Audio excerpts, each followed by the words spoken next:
mundur dikit mas, ya makanya ini kan juga salah satu upaya ya untuk meningkatkan ekspor.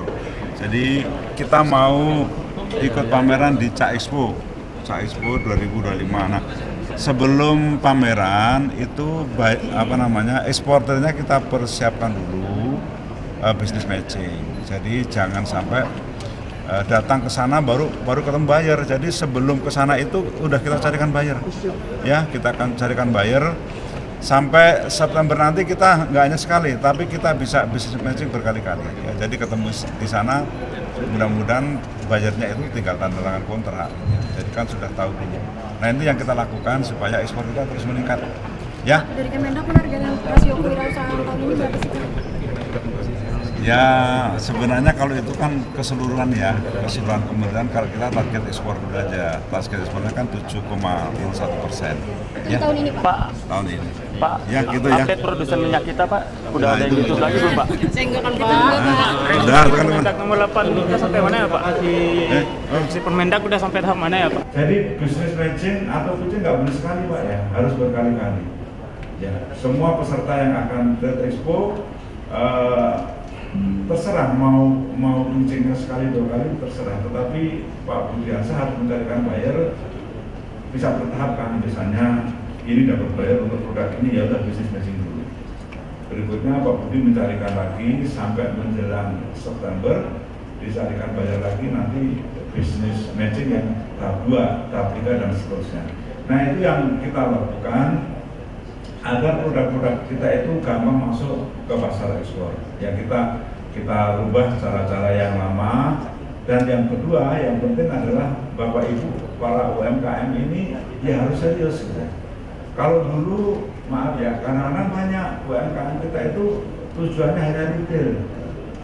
Jadi ke sana retail jualan dapat duit ya udah berjalan-jalan. Nah ini kita evaluasi. Nah dengan kondisi seperti ini akhirnya banyak kemarin para agregator yang seperti perbankan itu mau ngajak pameran UMKM karena tujuannya sudah jelas.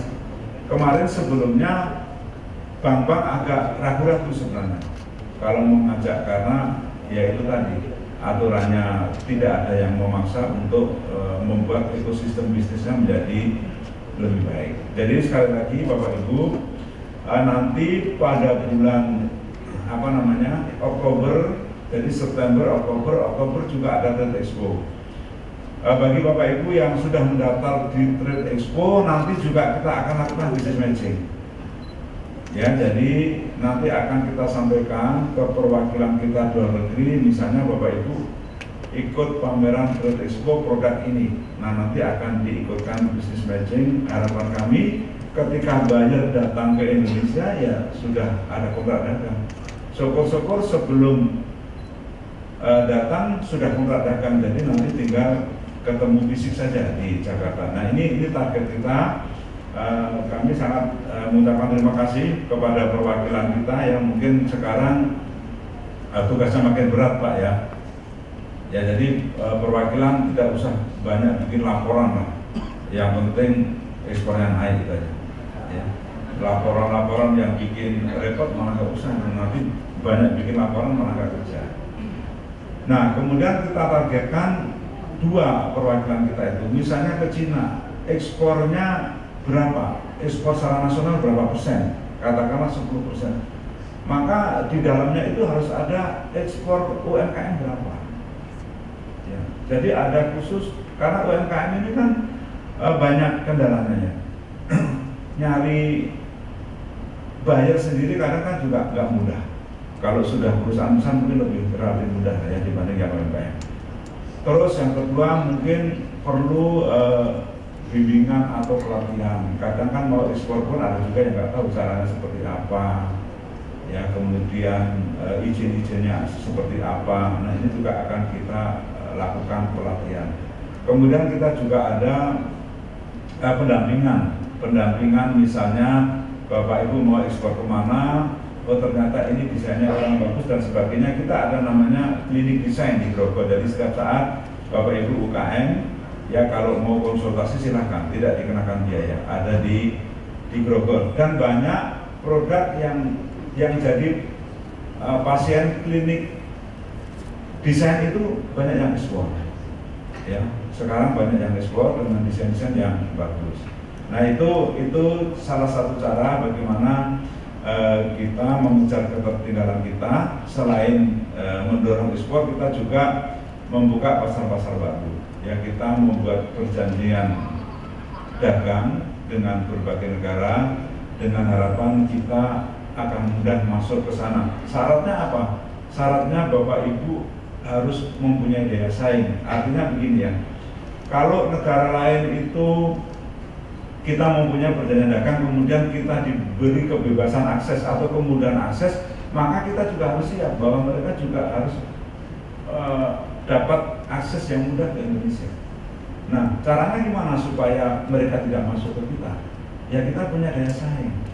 Kalau produk kita kurang bagus, tidak mempunyai daya saing, ya pasti akan kalah dan mereka akan masuk.